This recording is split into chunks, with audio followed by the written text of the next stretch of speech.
Yo, what's up mga gar? Welcome back again sa ating channel, Kuya Tems Fishard. At for today's video ay mag-update tayo ng kaunti sa ating fishard.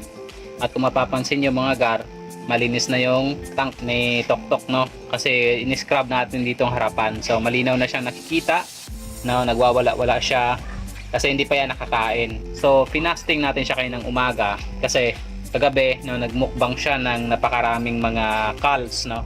Kasi yung nasa baba natin na community tank ay sinira natin, tapos pinakain natin sa kanya yung mga culls na nangayayat na, no? And kasi yung community tank natin ay ginawa nating tank pansamantala, no, ng ating fry na albino Oscar. Nabili ko yon ng 100 pesos, no? May sakit siya ngayon, saka mahina, no? Pero binigyan naman tayo ng pamalit ni seller ng flower horn na fry. So parang piso ang kanyang laki. So nandito siya sa ilalim. Medyo mailak pa siya kasi bago pa lang. At yun ang ginawang pamalit ni seller. So legit si seller dahil may sakit yung kanyang nabigay at hanggang ngayon mahina pa rin, no? Nagbigay siya ng pamalit na flower horn. So hindi ko siya makita. Hindi ko alam kung saan na yun. Ayun siya sa ilalim. Yan. So dito muna natin siya nilagay kasi ilalagay, no? Kasi ibibigay ko din to sa aking katrabaho dahil nangingi siya ng isda. So ito yung gusto kong ibigay dahil flower horn, no? Tapos may flower horn na tayo, no, si Toktok. At same lang naman yung kanilang itsura, no? Halos hindi ko lang alam kasi nakalimutan ko yung strain nito. Hindi naman kasi maalam sa flower horn. Nakalimutan ko yung kanyang strain. So yun yung binigay sa akin. Halos kapareho lang ng kanyang itsura. So baka same lang yung strain nila. Ayan. So yung update natin mga gar, ito yung ating ABT, no, albino blue topaz na galing ng Makati, na nabili natin sa may West Rembo. Tatlo ito sila, 'di ba? Kaso nagkasakit yung isa, nagka-dropsy. So pair na lang yung nandito. Tapos nandito yung isang prayo na taga Binangonan naman ang breeder nito. So ito hindi pa rin nagda-drop. Ito yung dapat na mauunang mag-drop, kaso nahuli tayo nung nag-drop siya. Hindi na natin naabutan, no? Kinain niya yung kanyang mga fry. So isa lang yung nakuha natin. Tapos dito, no, may nakuha tayong mga fry, no? Sa wakas nagkaroon na tayo ng fry mga gar. Sa unang pagkakataon nakakuha tayo ng medyo madami-dami. Ayan, kasi nilagyan natin ng ganito, kakakuha ko lang, no? Ito. Nilagyan natin ng breeding cage. So hindi natin kinage yung isda mismo. Bali pinatong ko lang yan sa tubig, no? Pinatong ko dito, no, sa gilid. Lagay ko diyan. Tapos nilagay ko sa loob yung plant, no, para kung sakaling magkaroon ng fry, kung hahabulin man itong mga breeder natin, no, makakapasok sila doon, makaka-take shelter sila. So actually may isa pa yan dyan na natitira kaso hindi ko siya kayang hulihin. Pero nung hinuhuli ko yung mga fry, nandyan lang sa itaas ng halaman, hindi sila kinakain, no, ng mga itong breeder natin na to. Medyo mabait ang mga breeder na to kasi mayroon dyan nasa lapag, hindi nila kinakain. So medyo marami-rami yung atin nakuha. Tapos dito natin nilagay yung ating mga fry ng ABT mga gar. Ayan, medyo maliliit sila, no? Tapos pinong-pino, puti. So hindi sila masyadong nakikita. Ayan, magalaw-galaw sila. So mahigit 20 yan dyan kasi unang kuha ko is mahigit 10. Tapos pangalawang araw may nakuha ulit ako, no? Hanggang kanina may nakuha ulit ako kasi hindi ko masyadong makuha lahat, no? Hindi ko mahalongkat lahat kasi ayokong ma-stress yung ating breeder.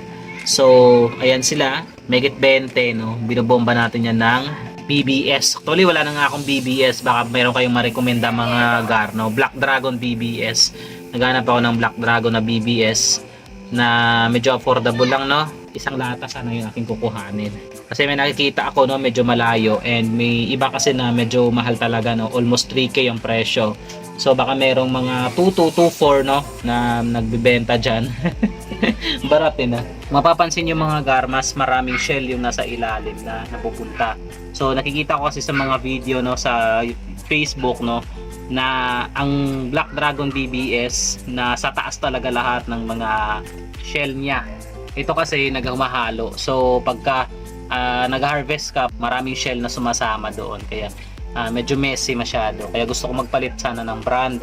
Dahil nagbebenta din kasi ako nito, no, ng pack-up, no, kasi bibili ako ng isang can tapos binibenta ko yung per cup para kahit papaano, no, mabilis maubos. Hindi naman kasi ako malakas talaga gumamit ng BBS. Pagka tumagal kasi, no, baka ma-expire. Ayan. So baka may marekomenda kayong seller mga gar, no, pa-comment na lang sa ating comment section. Tapos, no, ito yung sarili nating gawa, no, na P-Dirt Koi. Nag-drop na naman siya ulit, no. Kaka-drop lang nito, nag-drop na naman siya. Ang bilis niyang mag-drop mga gar. Ayan. So, kung mapapansin nyo, no, may mga fry doon sa dulo. Ayan, no. May mga fry na lumalangoy-langoy. Hindi ko pa yan nakukuha kung ilang piraso yan. Kuhanin ko yan mamaya-maya, no. Hindi ko alam kung ilang piraso. Nag-drop na naman siya. No, sayang to. P-dirt ito. P-dirt. Wala akong P-dirt koi talaga, pero nung nanganak yung aking P-dirt na nabili, no, nung nanganak yung P-dirt ko na nabili, nag-produce ng ganyan. So, nagkaroon ako ng sariling gawang P-dirt koi. Oh, ito yung first batch niya, no, ng P-dirt koi. So, plano ko nga yan ihiwalay.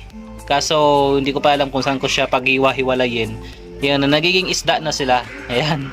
'Di ba, kung mapapansin nyo, no, may mga cups sila sa ulo. Yan. Yan yung first batch ng P-dirt koi natin. Pero wala pa ako nakikitang male, no, na yung platinum, no, wala pa. Wala pa kasi maliliit pa eh. Yan. Yun yung first batch niya. Tapos, ito yung kanyang second batch, no. Medyo madilim lang dito banda. Ayan. At malabo din yung ating camera. Lumang phone kasi itong gamit natin. Nag-try pa tayo naghahanap ng pang video na camera, no.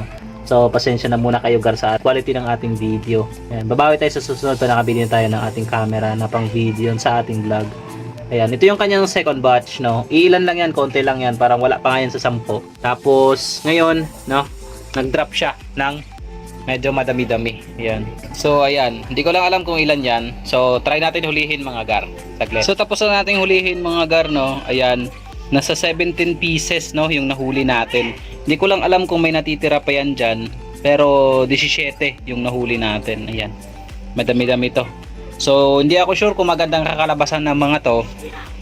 Try pa lang to natin.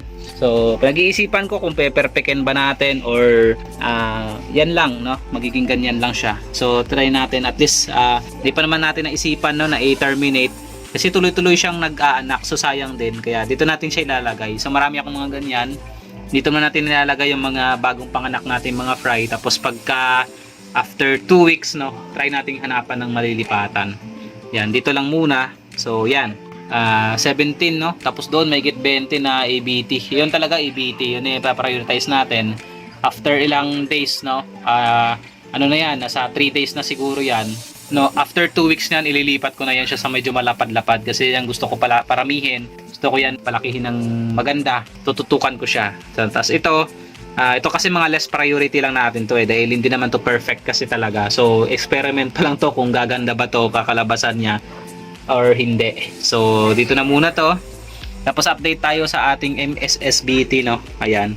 Lumalaki na sila mga gar yung ating MSSBT. So, binabara natin kayo na ng 2B fix. Tapos, surprisingly, no, pagbalik natin, halos naubos nila. Tapos, ang lalaki ng mga tiyan, no. Kaya ang bilis lumaki, no. Pag nabomba mo kaagad, no, ng high protein foods, no, ng mga feeds, no, mabilis talaga siya lumaki. Ayan, kitang-kita na kaagad yung kanilang mga bodies. Ayan. So, hindi pa rin to same na sing bilis, no, ng iba. At least kahit pa paano, medyo nabibilisan ako dito sa akin, sa scenario ko. So meron na pala ako dito mga gar, no, ng bagong fry din, no. Ito ay HBRRT, no. Half Black Red Rose Tail na anak nung binigay lang sa atin na breeder. So mahigit 20 din yan dyan. And ito mga 1 week old na to, no. Binibibs din natin tong mga to. Hoping na mas mabilis sila lalaki. So dito lang muna sila. Hanapan ko pa nga ito ng paglalagyan pa. Kaya gusto ko na i-out, no, yung iba nating mga isda para magkaroon tayo ng extra space, no, sa ating mga bagong mga fry. So yan lang mga gar muna ng ating update ng mga bago nating fry, no, HBRRT. Tapos yung ating sariling P-dirt koi. Then ang ating ABT, no, albino blue topaz. Ayan. Bago tayo magpaalam, update ko na rin kayo dito sa ating tuxedo koi, no, short body. Ayan. May dalawang medyo malalaki, no. Tapos nilagay ko diyan yung ating nakuha din, no, na isang piraso na ABT. So nandyan na. Medyo malaki-laki na kasi siya. Kaya hindi natin maihalo doon sa mga bagong fry. So itong isa, yung mga langoy-langoy na yan, ano yan, kalyan siya. So sayang dito, no, kasi yung unang anak ng ating short body na tuxedo koi, no, tatlo lang sila. Meron siyang isang anak, no, na short body sana. Ang problema, no, water change natin, siguro tinamaan ng malakas na current na bali yung kanyang katawan and namatay talaga siya. So ito natira, parang hindi siya kasi short body. Yung dalawang yan, no, hindi short body. Parang mahaba kasi ang katawan. So tingnan natin tong mga bagong batch na to, itong mga maitim na to. Tingnan natin kung merong short body dyan. Kasi gusto ko bumili talaga ng short body. Din yun yung i-continue natin. Yan. So hanggang dito na lang muna yung ating video mga gar. So konting update lang, konting silip dito sa ating fish yard. So sa susunod ulit mag-update ulit tayo. Tatry natin na magdalasan no, yung pag-upload natin ng mga video para hindi rin kayo mainip mga gar sa pag-aantay. So hanggang dito na lang mga gar. Ito yung inyong Kuya Tems dito sa ating channel, Kuya Tems Fish Yard. Peace!